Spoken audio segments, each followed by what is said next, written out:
Hi everyone, welcome back to the Anand studio. Today we have again Mr. Praveen with us. Namaste Praveen ji for joining once again. Namaskaram. Namaskaram, Anand. Namaskaram, Nice namaskaram. to be back again after a long break. Absolutely, absolutely. So as I was telling you, I was a little out of sync for some time from Tamil Nadu politics. So today we can kind of deep dive and we'll understand what you think is happening in Tamil Nadu. Okay, Sure. to begin with, the very important news that is going rounds is Mr. Annamalai is going to UK for studies. Okay, so take us through what's happening there, and what is your view on that? Whether it's good or bad for BJP in Tamil Nadu? What do you think? Well, um, I would like to quote the former Prime Minister of Singapore, Mr. Lee Kuan Yew, who once said, "You cannot become a leader by doing a leadership course." So I Right. think Annamalai is going to Oxford to do a course on international politics and leadership, a combination of some such topics. But I mean, personally, as someone who's been following Annamalai for a few years now, I think he's already a leader, and a person of of such caliber and stature doesn't need to do a course like this to, you know, if he wants to improve his leadership skills. There's no need for it in the first place. But what I gathered from my circle within BJP is that he wanted to take a break, from active politics, and this course kind of gives him that luxury to take a break as well as do something useful, to divert and rejuvenate and come back with uh, a lot more fire. Uh, but but I think it was needless at this point in time because it's a very important phase in Tamil Nadu politics, and Annamalai being absent for 4 months may not be great news for Tamil Nadu BJP and Tamil Nadu politics. So I think he could have probably taken a break for a couple of weeks, traveled to Europe or traveled around the globe with his family, and could have come back. But taking a break for 4 months, especially at such an important juncture, is to me. I mean, it's my opinion because it's Annamalai's personal decision and the party's decision. But I think it's not so you know not so. It will not be inspiring for the cadre and the supporters because the momentum will be lost. Because BJP has done a tremendous job in boosting its vote share from 3% to close to 12%, and that's because of Annamalai's personality, his personal charisma, his hard work, and all that he's done in the past 2 to 3 years, and all that will be lost if he's going to be not around for 4 months. And in politics, one day is a long time, and 4 months, we don't know what will happen. There could be a lot of you know manipulation, maneuvering, backstabbing, and things like that. I mean, I'm just trying to be candid. Uh, Mm-hmm. it's common in politics, and some say that we won't have an interim arrangement. Annamalai will still continue to call the shots remotely from UK, but I'm not sure how impactful that will be, as opposed to someone staying physically in the state. So I think it's not a great decision at this point in time. But again, I respect his choice. I mean, he deserves a break for sure. I've written it multiple times, even during the yatra or at the end of the yatra. I told him to take a break because of his health and things like that. But I respect his decision to take a break. But 4 months is quite long. Mm-hmm. Yeah, but there is another view around this is 3 months in a party doesn't matter much.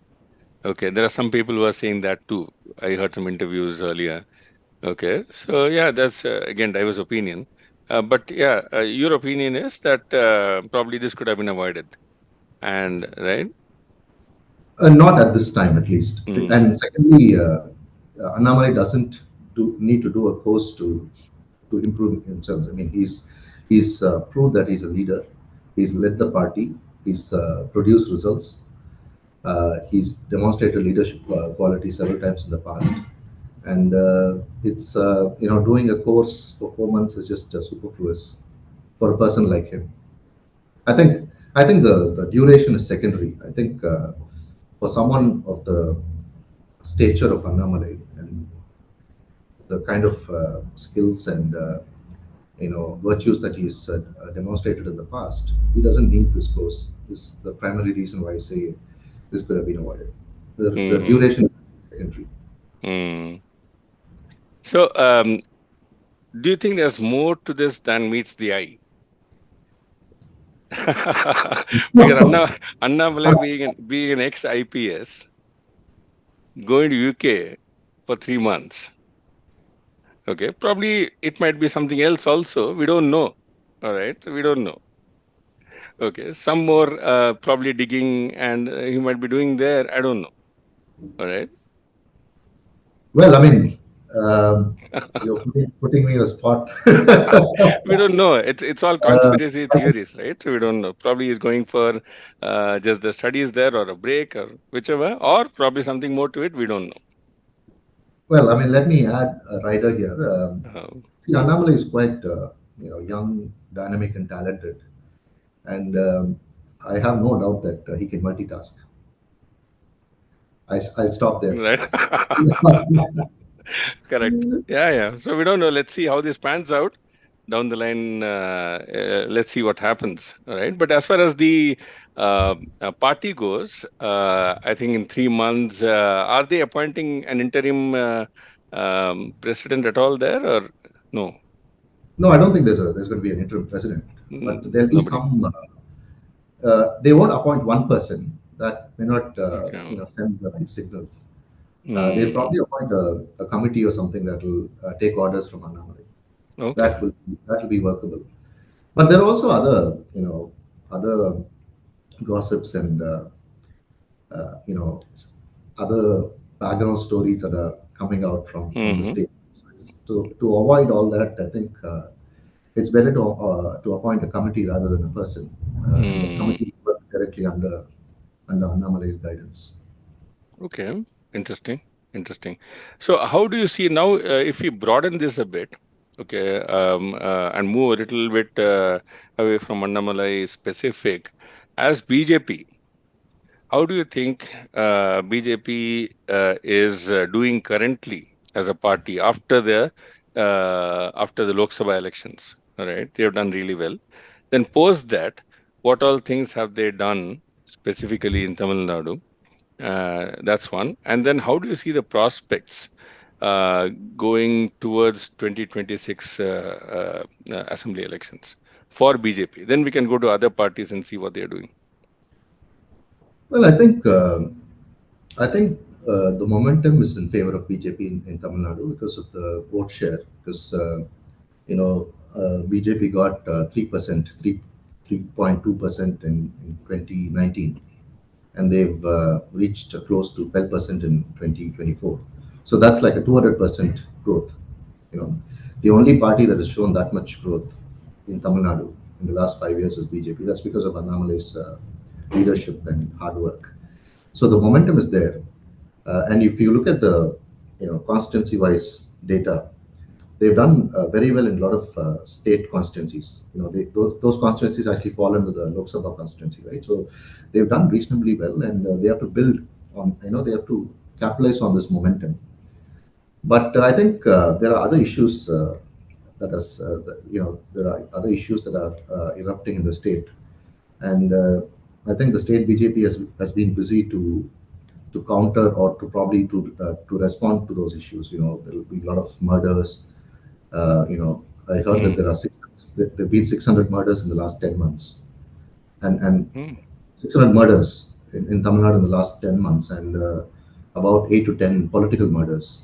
The state president of BSP, Mr. Armstrong, was Hmm. murdered Yeah, a I few heard weeks. that.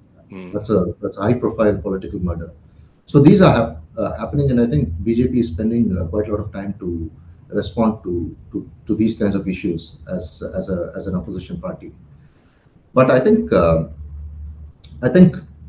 going to have elections in less than 2 years. So now it's August, so elections could happen in May 2026. And I think BJP will have to build its party infrastructure in the next 20 to 22 months.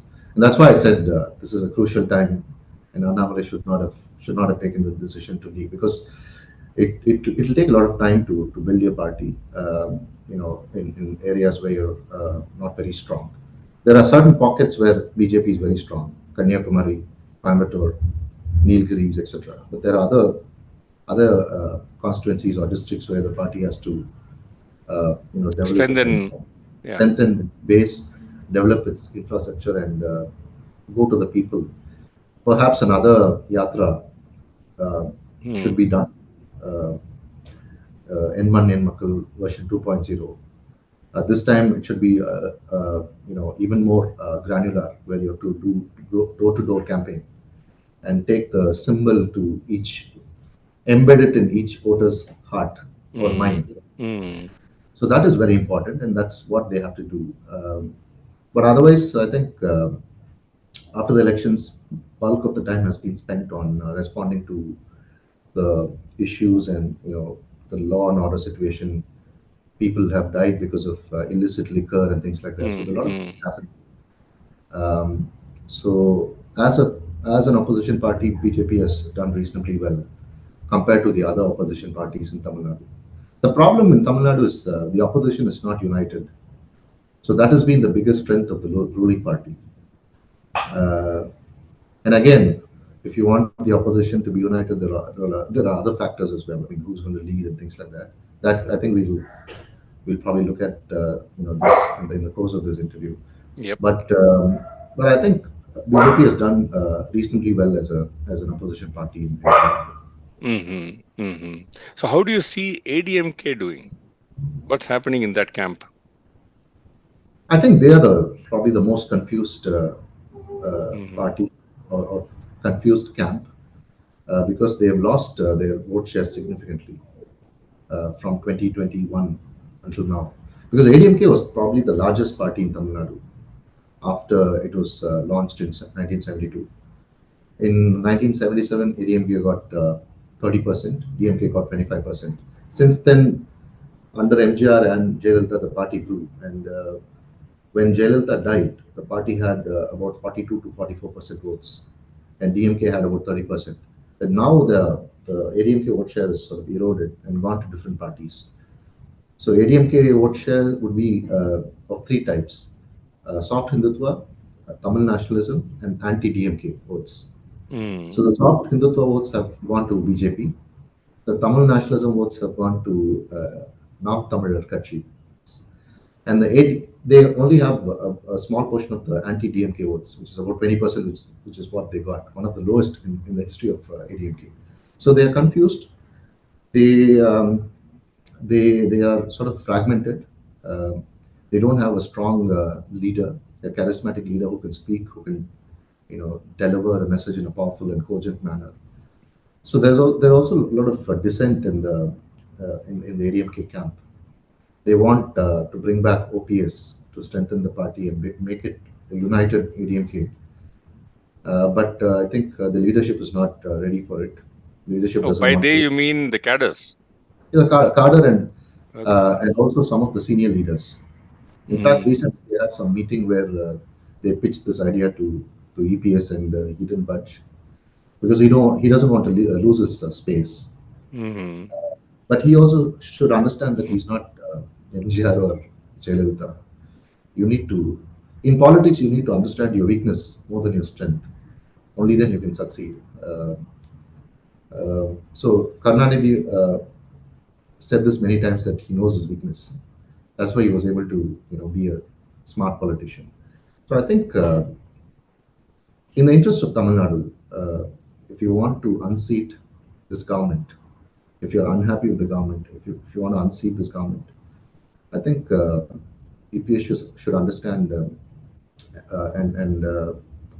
understand the ground reality, and amend. the way he thinks. Hmm. But do you think OPS has so much of clout or following to make such a big difference? Good question. OPS may seem like a one-man party or a Mm, one-man one-man person, but the thing is, he comes from a dominant community, which is the mm, Mukulathur, right? mm, So his leaving ADMK makes ADMK a one community party. So till he was with ADMK, at least there was some balance between two communities. It mhm, was seen as a community which is for both Mukulathur and Kongu Velalar and Vanniyas. Vanniyas also dominate ADMK. So when he was with ADMK, it was seen as a three community party, which still had some parity. But now it is seen as a one community party, and all the communities that are against um, EPS would naturally choose not to vote for ADMK. So that is where OPS's role comes to play. He sort of diffuses that, the tension, the undercurrent that is prevalent between different communities. It's not that OPS is a crowd puller mm, or a mm, magician. It's just the fact that he comes from a community that will help ADMK provide that parity. When till Jayalalitha was around, she came. I mean, she's from a minority community. I mean, but she was seen as a leader who was for all the communities, and she gave importance to everyone. But then after her demise, till OPS was around, I think there was some parity, some balance between communities. But and his leaving actually makes ADMK a one community party. And I mean, despite all this claim that it's a Periyar Man and all that, there's still undercurrent between different political parties, and that will hamper ADMK's chances to do well. mhm, mhm. So, do you think there's an um, even a remote chance that BJP and ADMK will come together for 2026? Okay, so let me answer this question this way. Hmm. So I'm looking at three scenarios. So for example, if the election happens next year or in 2026, I'm looking at three scenarios: status quo, coalition government, hung assembly.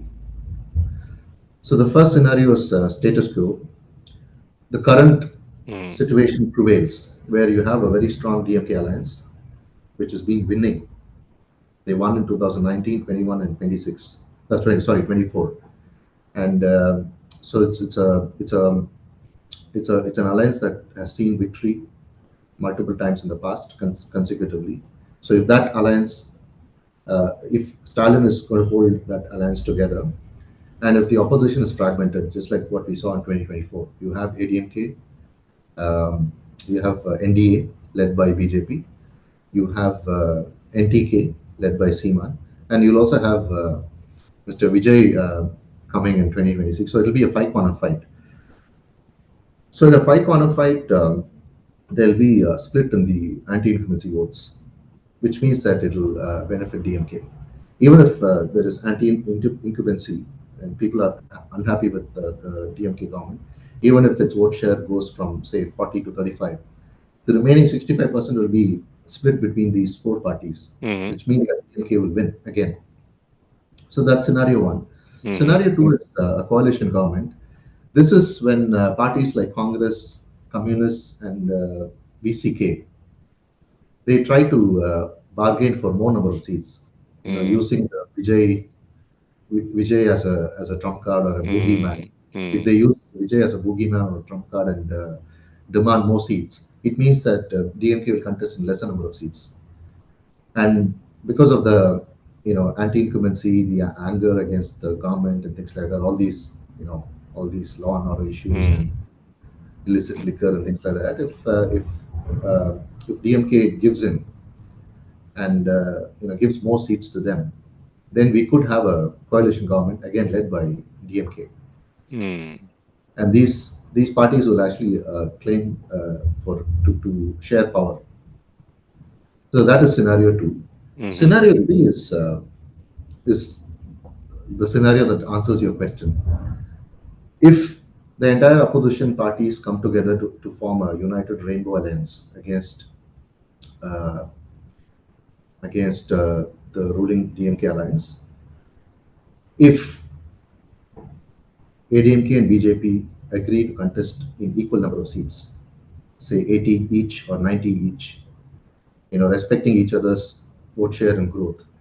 So it will be 80 seats or 90 seats for ADMK, 80 seats or 90 seats for BJP, and the remaining 50 to 60 seats can be split between PMK, DMDK, ETV Dinagaran, and few other small parties. Mm-hmm. Then we could have a hung assembly. Mm-hmm. And once there is a hung assembly, I think anybody can do business with anyone to form a government. Mm. Something like what happened in Maharashtra. Mm. You know, Initially the alliance was between Shiva Sena and BJP, and they won the mandate. And then there was confusion, and everyone went with everyone. Today we don't know who's with who. So something similar could happen in Tamil Nadu if there is a united front. But for that to happen, people will have to, you know, sort of kill their personal egos and work for a bigger cause. Um, I think if such a thing happens, I would support it, even though uh, even though I've been writing that BJP should go on its own. If that sort of helps DMK to come back to power, it's not good for the state. I think if if BJP and ADMK can contest in equal number of seats, at least 80 or 85 or 90 each, and accommodate these small parties and stop DMK from coming back to power, I think I'll support it. Hmm. Let's see how that goes. Where do you see Nam Tamil? Because they have been consistent, I think, with around 6% vote share. But do you think they are getting more popular? Well, whether we like it or not, Nam Tamil is the only party after BJP which has Mm. a strong ideology in the state. BJP talks about Hindu nationalism, heritage and things like that. Nam Tamil talks about Tamil nationalism. Whether you like it or not, it attracts youth. So that's why they've been growing. They started with 1%, 4%, 6%, now 8%. Their Now vote they rate. percent, Okay. Hmm. yeah, they've always been ascending in terms of their growth, and they are poised to do well. I think they'll get at least 12% votes because they got 8% in Lok Sabha elections, which they didn't have any stakes in the Lok Sabha elections. It was it was whether we needed Modi or Rahul. So in Hmm. that election, they got 8%. So in the state election, they'll have more states, which means that they will cross the 10% mark, and I predict them to get 12% this time. It's not because the whether they're popular or not. The ideology actually finds sort of attracts people, especially youth, and but they will not be able to win any seats because to win seats you have to win at least 25% in a constituency, 20 to 30% in constituency. So they'll get 12% across Tamil Nadu without winning any seats. They'll continue to make modest improvement in their performance. They have historically never gone with anyone, right? So far, they have not tied up with any other party, any alliance, nothing, right? They have just gone on their own. And even in 2026, I think they will still go on their own because Yeah, that's yeah, the they way will go. they think about things. Yeah. Hmm. Yeah, one of the reasons why they grow is because of that, Hmm. consistency. So it gives Seaman that hero image, Hmm. uncompromising image. Doesn't I'm not willing to vote with any party. It's both an advantage and a disadvantage. Advantage because you get that image of uncompromising hero. Disadvantage, you don't win any seats. Um, you know. Hmm.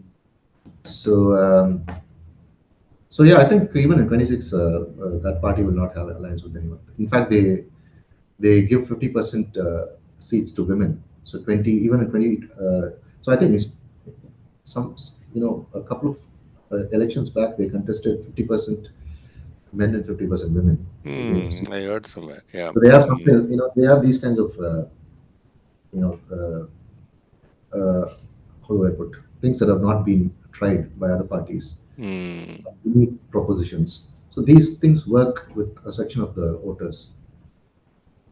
Right. Right. So what do you think about actor Vijay's party? Is it seriously putting things together as an organization, or what is happening?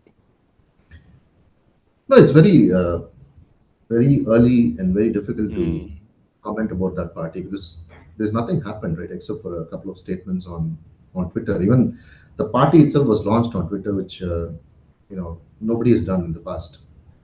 MGR launched it and announced it, and so let me talk about the actors who came to politics. MGR, he had a meeting and announced his party to the people in 1972. Sivaji Ganesan announced his party in public in 1988. Vijay had a massive rally in 2005 and announced his party and name and flag and all that. Who else? It was Rajinikanth. Even though he He backed tried, out, yeah. he announced it in a meeting with his fans in 2017. Kamal Hassan had a rally and announced his party. But this time, Mr. Vijay chooses to announce it online.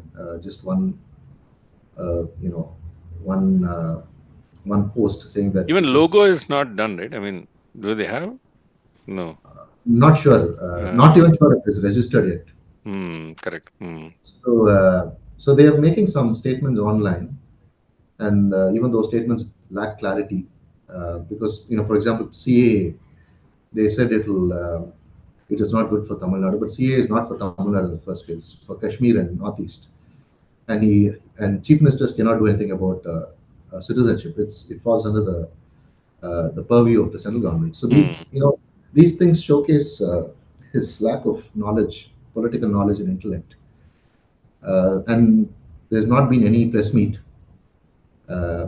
He's not met the press, and I don't know whether he seems to be quite reluctant, to come to the public and voice out his ideologies and things like that.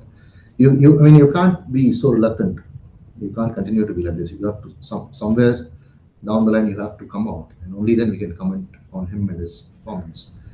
But one thing I can say, gone are the days where you can perform well just based on your popularity as an actor. You need to propose and put solid ideologies on the table because people now have become creative, imaginative. They expect, and you just can't say that I'm coming because I have a fan base and I'll win and become a chief minister. You have to have an ideology, and that ideology has to attract voters, and they'll propose counter ideologies. You have to have a debate and things like that. So that's how it works these days. That's why BJP is doing well because of the ideology. That's why NTK is growing because of the ideology. That's why ADMK is crumbling because there's no ideology. Hmm. So these are times where you have to have a solid ideology to convince voters and attract them. Hmm.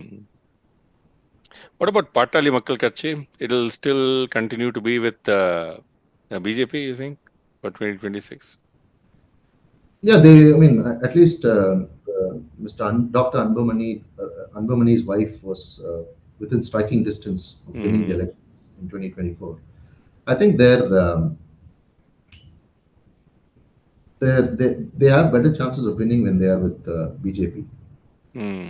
But again, as I said, it will be relevant if all these parties join together to form that rainbow alliance. So it'll go down to how many seats they'll get. But I think Dr. Anbumani feels that his party will do well when it is in alliance with the BJP because BJP is in power at the center. Without getting into the specifics, I can tell you that there's also a pending CBI case against Dr. Anbumani. Hmm. I think that Got it. yeah, Hmm. that silence will answer your question. Understood. Understood. Yeah, very interesting times. I know it's very early days, but it's good to just understand where each party is as of today and where we see them moving, right? So that was a very interesting discussion, Praveenji. I think we will close here. And thanks so much for your insights. We will again connect within some time with some more deeper discussions on Sure, each sure. of these. And I'm sure something else will happen in the next 1 week. And because politics nowadays is so interesting, every week there's some event, some political twist that comes up. As long as it is a good event, it's Yeah, fine. correct. Let's hope that we don't have any more bad events. Exactly, exactly. Too many bad events have already happened, including Wayanad and all that. Okay, my prayers with them. But again, yeah, let's hope India wins at the end of the day. Absolutely. I mean, India has won. India has never been Yep. defeated Yeah, ever. it continues to win. That's what I meant. And All right. Thanks so much for your time, Praveenji. Thank you. pleasure. Mine. Thank you Thanks so so much. Thank you much. so much. Thank you. Thank you.